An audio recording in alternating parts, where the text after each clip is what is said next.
Hi guys, welcome back to tiger Vedu. ఈరోజు మనము నా స్టైల్ నేను చెప్పిన రెసిపీలో మనం ఒక బొరుగులు అనేది చేస్తున్నాం. దాంట్లో మిక్చర్లో మనకి టొమాటోలు ఉల్లిగడ్డ కావాలి. ఫస్ట్ మనం ఎర్రగా టొమాటోలు కట్ చేసేసుకున్నాం.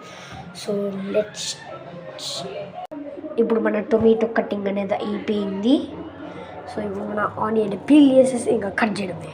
సో లెట్స్ ఇప్పుడు మా అమ్మమ్మ అంతా ఆనియన్స్ని కూడా కట్ చేసేసింది, హాఫ్ కట్ చేసింది. హాఫ్ ఎందుకంటే మాకు అంతే చాలు గైస్. సో నెక్స్ట్ స్టెప్కి ఫార్వర్డ్. ఆ తర్వాత నెక్స్ట్ మనము ఆయిల్లో కరివేపాకు ఇంకా కొంచెం పసుపు వేసుకోవాలా అనమాట గైస్. ఇది లైక్ మా అమ్మమ్మ చేస్తున్నట్టు. ఇంకొంచెం కారం వేసుకోవాలా, ఎందుకంటే కారము తర్వాత వేద్దామంట. కొంచెం ఉప్పు వేద్దాం first. Nice nice nice nice కొంచెం ఎక్కువనే వేసుకోండి గైస్, ఎందుకంటే అది బొరుగులు బాగా అట్లనే ఉండాలి. సో ఇప్పుడు మా అమ్మమ్మ బొరుగులు అనేది తీసుకుంటుంది.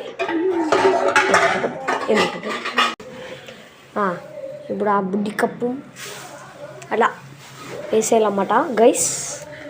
అదిగోండి, అది అట్లా వేసేయాల. ఇప్పుడు మనం కారం వేసుకుందాం మనము.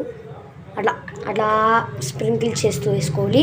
సో నెక్స్ట్ ఆ తర్వాత మనం ఇట్లా బాగా కలపాలి. అంటే మంచి బొరుగులకి అన్నిటికీ కొంచెం ఎల్లోయిష్ కలర్ వస్తే ఇంతవరకు బాగా కలపాలన్నమాట. ఇప్పుడు ఇట్లా మనకి ఎల్లోయిష్ వచ్చిన తర్వాత ఏం చేయాలో చూద్దాం. తర్వాత మనం కట్ చేసుకున్న టొమాటోస్ ఇంకా ఆనియన్స్ దాంట్లోకి వేసేసుకోవాలి. ఆ తర్వాత మళ్ళీ మనము స్టవ్ ఆఫ్ చేసి మిక్సింగ్ చేసుకోవాలి. బాగా మిక్స్ అవ్వాలి గైస్. ఆ తర్వాత మనం ఇట్లా పక్కకు పెట్టేసుకొని ఇంకా హాఫ్ లెమన్, మీకు ఎంత లెమన్ కావాలంటే అంత వేసుకోండి. ఇట్లా అట్లా వేసేసుకోండి, విత్తనాలే పడకుండా.